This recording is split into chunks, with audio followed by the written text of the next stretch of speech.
All right, ladies and gentlemen, Fab's in the house and welcome back to the channel. Today I'm in the house with the Igor Olenikov Inspirer short here with me for a review. We're gonna analyze the look, the sound and the feel of this bad boy. But hey, first of all, don't forget to like the video and don't forget to subscribe to the channel. And again, don't forget to leave me a comment if you want to leave me a comment, because YouTube works, the algorithm works well if you like, if you subscribe and if you leave a comment. And you know, YouTube is gonna keep suggesting my video, and it's gonna keep me going shooting these knives videos. So let's go ahead and check this out. This is the certificate of authenticity. As you can see, nice magnetic box coming with this tag, which is satin and gold and nicely padded on the inside, and you got your Inspirer short. So this is the, of course, short version of the Igor Olenikov Inspirer titanium frame lock. It's a custom made in Russia. That has a price of around $1,000, so not properly cheap, but the materials are there. The craftsmanship, it's also there. It is a very sleek looking knife. When it's closed, the lines are very nice, very sinuous, very straight, futuristic looking set of scales. Look at the milling going on over here. This is kind of like a neural network affair going on both sides, nicely milled, I have to say. There's some chamfers all around the edges, and also some see, it's not completely flat, so that's pretty cool. And also there's like a very, very subtle anodization for the scales if you compare them to the raw backspacer and pocket clip right over here. You also have some nice internal skeletonization going on. You can also check out my maintenance video if you want to see how this guy looks under the hood, and it's well done, I have to say. The fit and finish is also very nice, because look at that, pretty flush. Feels good in the hand, nice milling going on. You have a gentle finger groove, which is gonna allocate like a couple fingers right underneath below here, the flipper tab. You do have a titanium backspacer with a lanyard hole option right over here. There's like you see there's a little indentation in the frame, and the space for the lanyard is right over here. The backspacer rises up. Not completely, but enough to protect your fingertips from the tip of the blade, which is pretty much beautifully centered. You got this flipper tab, which is has a little bit of sharpening, but there's no jimping going on, protruding not too much. Is pretty set like for the push button action, or like the light switch. That's gonna be up to you. In both cases, it's gonna work pretty nicely. You do have a simple construction, like one pivot screw, two handle screw, T8 for both, blind screw on the show side for the pivot. You can access only from the back. It's spinning, but you know, just press a little bit on this side and you're gonna be fine. The pivot screw is domed and sticking out a little bit. The handle screws are just like flush with the handle, so not protruding by any means, and yeah, it contributes to have a pretty slick look on the handle.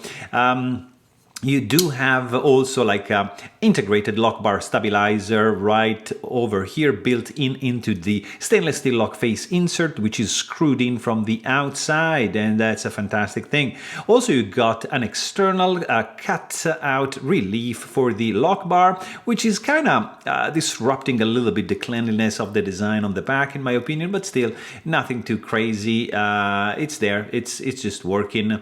What is a little bit scary is the early lockup. I mean, it's solid, but it's really early. It's gonna wear with time, so you have plenty of life, you know, as opposed to a late lockup, which might be safe, of course, but when it goes, you know, reaches like a state where it's too much, then yeah, it's too late. And this is a little bit too early, but still, you keep flipping, you keep, as long as you know, squeeze this, I don't see this failing, but yeah, look at that, yeah, it's there. Also, you got a titanium tip-up carry only pocket clip screwed in from the outside, so you're able to see the screw. This pocket clip is not reversible. You cannot place it on the show side. And then you get like this pretty cool 3.5-inch long blade, M390 steel. There is no jimping going on, just a little bit of chamfering on this spine. And then you got this 30% belly and straight edge up to the sharpening choil, which is just symmetric. It's like a half of a circle. There is a tiny bit of chamfering, as we said, in the flipper tab. Pretty straight up plunge grind, full flat grind for the blade. Absolutely sterile looking blade on both sides, which is something that I really, really love. Let me just zero this fella over here, and look at that, 0.1225 for the stock thickness, and we got right over here 0.012 for the thinness behind the edge. Right over here, it's pretty thin, pretty cool slicer, if you ask me. Also, like for what concerns the sound, nice and clacky. It's beautiful. It's nothing like, for example, my favorite sounding knife, guys, is like this big boy right over here. And here the difference, for example. Yeah, that's a sounding knife, like proper sounding knife. This, it's very different.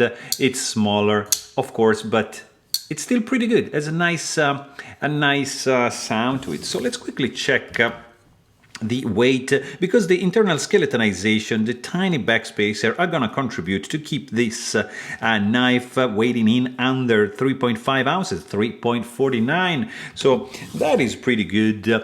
Also, like not really any hot spots going on.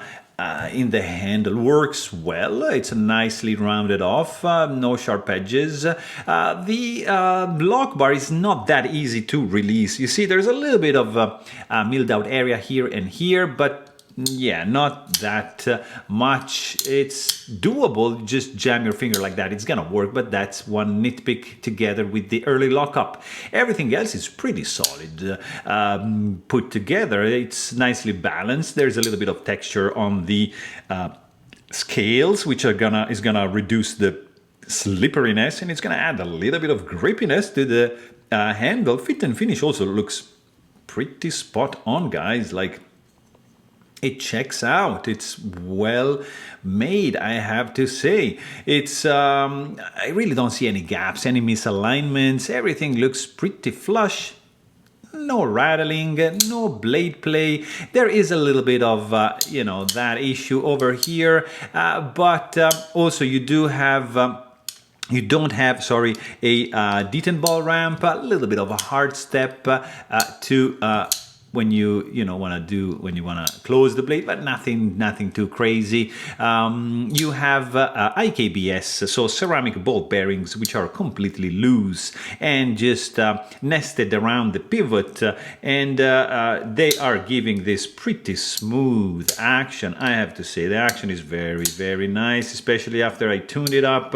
It is super pleasant, just drop shot, like gliding shot, just a little nudge and you are in business, like in a pleasant way, and also deploys pretty fast. So you're gonna be good and happy for what concerns the action. Detent also is nicely dialed in. You're gonna have a hell of a time in fidgeting with this blade because it's really satisfactory doing that. So very, very nice.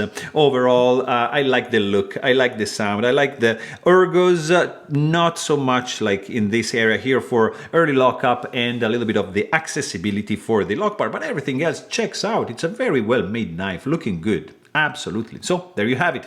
Hope you guys enjoyed this video, and thanks for watching. Stay tuned.